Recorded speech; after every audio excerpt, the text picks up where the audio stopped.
For today's video mga lods, ito na naman si Inday Bagat, ang yung open-minded vlog na sobrang tabatchoy niya talaga. So marami pong nagtatanong sa akin no mga lods na kung saan ba mas nasisihan o mas nasarap man ang isang babae pag ito ang iyong ginagawa, no? May dalawang butas, no? May harapan at may likuran. So, hindi ko nabanggitin. Alam nyo na kung tinutukoy ko. Kasi baka masipa tayo ni Lolo YouTube kung banggitin ko pa yon, no? So, kung kayo ay nakafollow kay Cindy, no? Kay Inday Cindy, no? Ang Joricat, no? Ang Joricat na naabot sa Jomerica, no?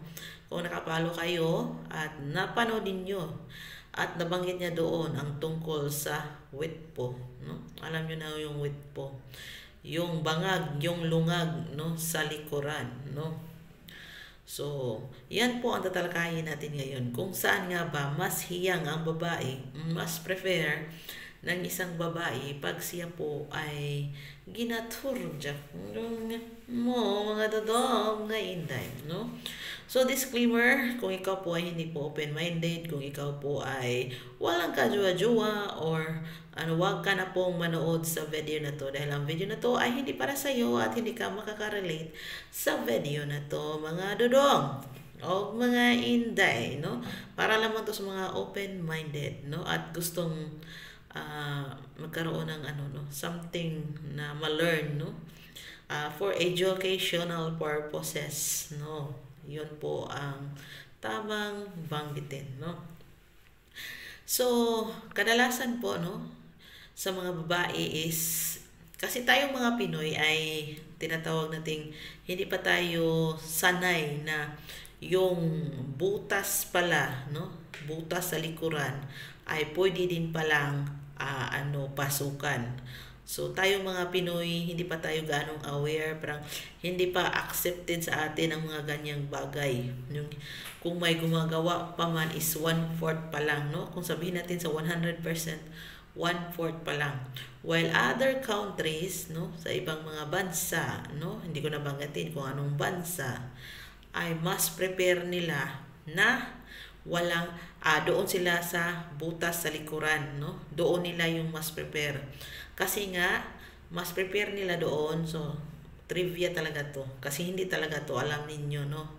No, sa mga wala po talagang alam diyan. Dahil nga kadalasan po ng mga babae doon is putol yung tinatawag natin nilang tinggil or clitoris, no? Putol po, no? Bata pa lang pinuputol na po sa kanila. So, yung triangle na yan is yan po yung nagbibigay ng parang sensation sa mga babae. Nagbibigay na parang ng lipog, no? Pero pag pinutol mo po yan, no? Kasi bata pa lang sila, kakaanak pa lang pinuputol na yan, no? Kung sa tinutuli na nila. So kung once na pinuputol na po yan, nawawala na po yung nila, yung kiliti nila. Nawawala na po yung gana nila, no, sa ibang bansa. So kaya mas prepare nila na sa butas ng likod sila doon titirahin, no? While sa ating mga Pinoy ay hindi naman tayo ganoon. Meron naman talaga tayong triangulo kung saan mayroong nakakaano ng ganyan, no? Nakaka-feel ng dyan, no? So, ito yung tanong niya. Asan ba mas prepare talaga, no? Na sa butas ba sa or sa butas ba ng likod, no? At may napagtanungan ako kung yung nakatry ba na sinasabi nating lovebird, no? Yung nakatry po na babae. So, sabi niya, sa una, sobrang sakit. Mas masakit pa nung una kang nakuha, no? Nung unang sabak mo sa digmaan, mas masakit pa. Kasi it takes 1 week to 2 weeks bago mag-heal yung doon. Kasi nga, dalawa kasi yung muscles na dyan. Hindi pareho sa, sa bangag sa tubangan na isang chick, while sa puwit kasi may dalawang lock yan, no? kung hindi nyo alam. Dalawa po yung lock niya doon.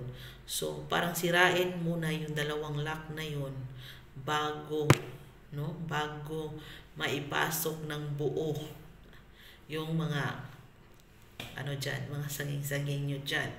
So, yun nga, sa sinabi nung nakatry, pag nasanay ka na, lalong-lalo na parating doon na ang ginagamit ninyo, mas nafe-feel mo talaga kung gaano talaga yun kaganda, gaano talaga yun kaano daw. So, sobra daw ang maibibigay na kaanuhan, no? Pero kung gusto mo talagang mag-try niyan, so, kung kaya mo yung pain, no? Kasi grabe yung pain niya. Tapos, isa pa dyan is always po talaga na mag-ano ng protection. Always po talaga. Kasi niya, andyan yung mga bakterya, andyan yung ano dyan, no? So, may iniinom din yan. Nagbabawas po yan bago po mag-ana-ana. So, kailangan po mag-igit-igit muna bago mag-ana. Kasi nga, alam nga naman, pag hulbot mo, malunggay agad, no? So, kailangan talaga walang laman yung tiyan mo, yung nakapagbawas ka, ganyan. Kung gusto nyong itry talaga yan, na ganyan, no? Tapos, prone po talaga yan sa mga bakterya, sa mga ganyan. Dyan po, kadalasan nanggaling yung mga sakit-sakit. Ngayon, sa ating, mundo, no? So, makamundo na mga ganyan na bagay. So, dyan po nag-umpisa yung mga sakit, no? So, ano pa ba? Kailangan handa yung sarili ninyo pag gusto nyong, kung curious kayo na gawin yan. Tapos, kailangan bumili kayo ng ilang botilya, sinatawag nating pampadulas, no?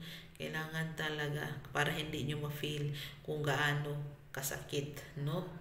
Kasi sobrang sakit po talaga yan, no? Sabi nung ano ko.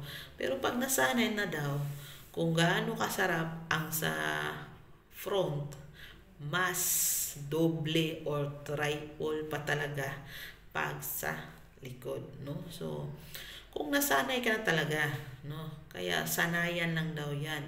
Kaya sa mga lalaki naman, bakit gustong-gusto naman to ng mga lalaki? Bakit ganun yung mga type ng mga lalaki? Kasi nga na-feel nila na mas mahigpit doon at mas mainit. At once na mas mahigpit at mas mainit ang pinapasukan, mas nafe-feel nila ang yung kalig. Ayaw ko nang banggitin. Baka masipa tayo ni ano. So, sana may napulot kayo sa video na to, no? Mga loads, no? So, it depends po yan. Kung kaya mo, kung gusto mo mag-try, nasa iyo na po yan, no? Pero, isipin nyo po, no? Pag tumanda kayo, tapos yung dalawang lock ng lungag sa imong lobord, no? Na walasak na yun, hindi na yun So, ano mangyayari sa iyo? No? Ang mangyayari po sa iyo, nakaigit na ka, di mo alam na nakaigit ka, nakaano ka niyan, hindi mo alam, no? Tapos may mga fluids pa yan nalalabas na maamoy, mabaho, no? Mabahong amoy kasi nga galing doon, tas wala nang lock, wala nang higpit doon. Kasi nga nawasak na yung higpit. So may mga fluids na lalabas dyan, kailangan kaya mo yung fluids na yan until forever, until life. Kasi nga, nagpapano ka dyan, no? So, mababaho yung mga fluids na yan. It's because coming from our stomach yan. So, bye for now kasi tayo sa dasal nila. So, bye for now. See you sa next video ko. Sana may natutunan kayo sa video na to. Inday Bagat! Kung meron kayong gustong itanong, mag-message lang kayo sa aking FB. Inday Bagat. 2 yung account ko. Puro Inday Bagat. Pwede nyo akong anuhin dyan. Alin man yan sa 2 kong account. Bye for now.